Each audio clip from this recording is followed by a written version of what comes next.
Hey guys, April back, and I'm filming my first video out of my maternity and postpartum and new mommy, all that stuff series like I mentioned in my last video.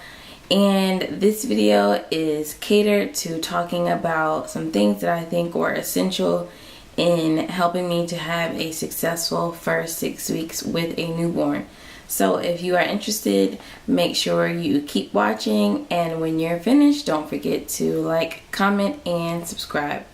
So the first thing is to understand that you can never ever really prepare. You can read 1,000 books on bringing home a baby and watch videos and all these things, you know, just like you're watching right now. But in reality, you can't really prepare for life with a newborn. Each baby is different, and even people who have had multiples have had to start off different ways. Different babies like different things. So it's really just a learning process, and it's easy to fall into the trap of, you know, your grandma did this and your mom did that, and they're telling you all these things.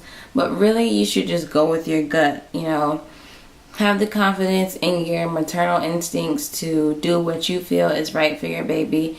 Now, that doesn't mean to ignore, you know, medical advice or things that you might read or hear from a credible source, but ultimately do what you feel is best for your baby.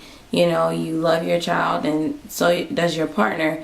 And if you guys are working together to raise your child, then obviously you're going to do things that you believe are beneficial. So, you know, kind of trust those instincts. But at the same time, don't be afraid to ask for help.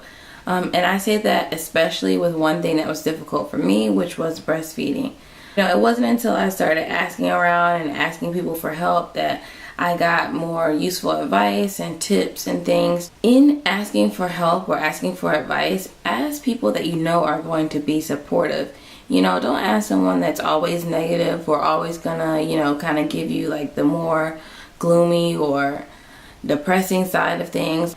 Go to people that are gonna be supportive and ultimately, you know, just kind, like when they see that you're struggling with something. Shout out to all the single moms and, you know, people that have to do things on their own. But if that's not you, if you're not a single parent and you have a strong support system, please use them. Whether it's, you know, can you watch the baby for an hour so I can get a nap in, or, you know, you need your spouse to be the one that's getting up sometimes at night. Again, you don't get an award for doing things all by yourself, so try not to take on that role unless you have to. Number 3, get out of the house. Like, get out. Like the movie, run, get out. As much as you love your baby and as much as you want to be around your child, I love Ava, like, from the depths of my heart. But there are days when I just need, like, 20 minutes at the very least, or still maintaining my nail appointment just to get an hour. I mean, sometimes an hour doesn't seem like enough, but it really does help to keep you sane, especially if you're like me, where you were working full-time and then you go from working full-time to being at home full-time. Just like that abrupt change from having adult interactions and being able to go and come as you please to all of a sudden having your complete schedule and life revolving around one little person who you don't really know sometimes what they want or what they need.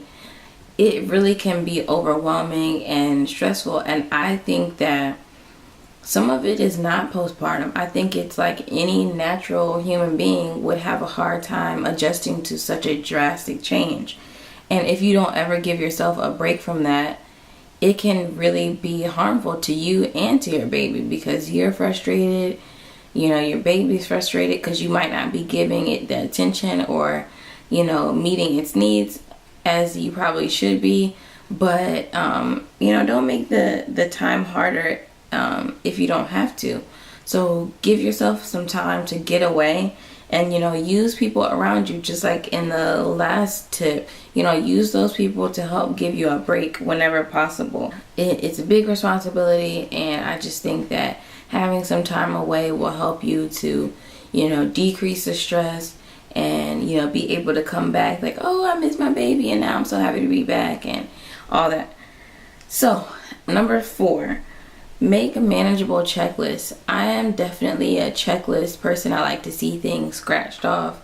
And even if that's not your style, sometimes just writing down the things that you want to accomplish are helpful, because if you are tending to a baby all day, it's easy to forget. So I like to break my checklist into 2 categories. One, like things that I want to get done for home, like vacuum, wash dishes, clean the bathrooms, things like that. And then like things that I need to get done professionally. So whether it's email so-and-so or call this person, a big change is getting insurance and, you know, filing all the paperwork for that, and, you know, maternity leave and all those different things. So making sure that I stayed on top of what needs to be turned in, who I need to call, and all those things was definitely more manageable if I had them written down so that I didn't forget. And then it felt nice to be able to cross them out. But make sure those things are manageable and reasonable. You know, don't overextend yourself and try and do too much. With that being said though, a family friend of ours recommended the Baby Bjorn little carrier, and that thing literally changed my whole life. Like, honestly, I think the week that I got that was like the best week ever. And I think it was like this past week, not this week, but the week before that.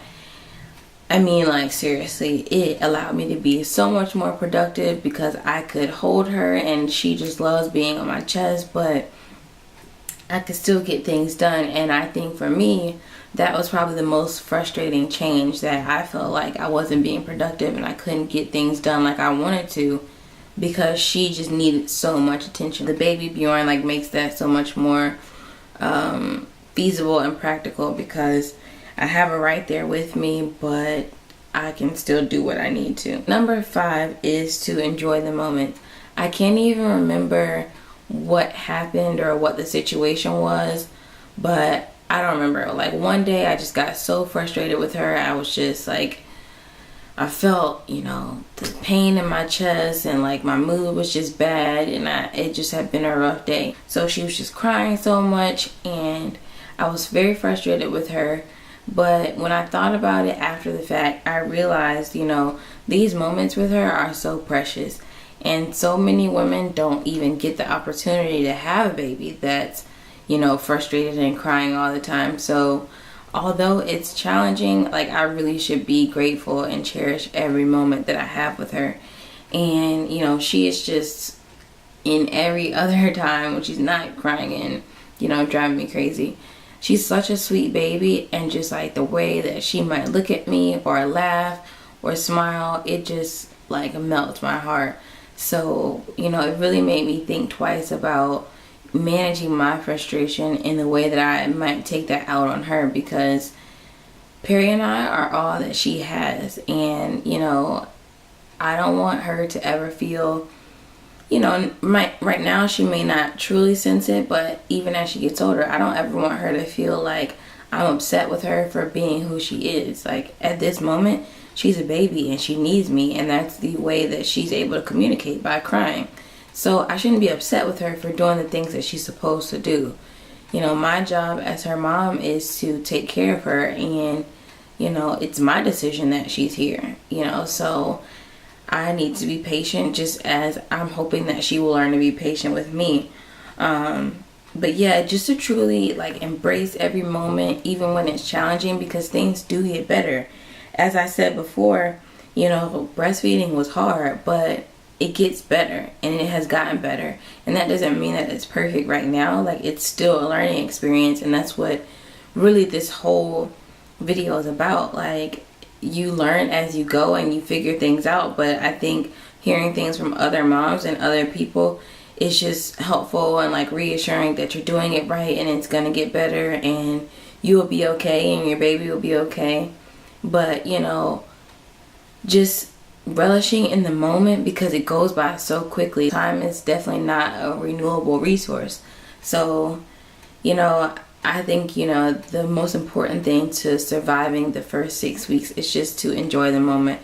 regardless of how frustrating it is. You know, you can hold it over your kid's head when they're 13 and get on your nerves.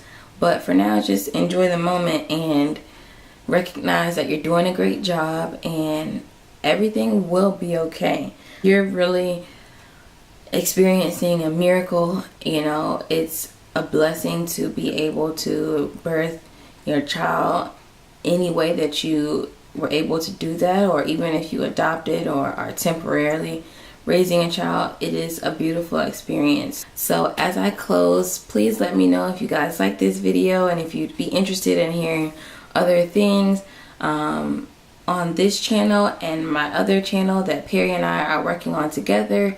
We're going to be doing like some family content and couples content, but also still maintaining our individual interests on here and on our social media pages as well.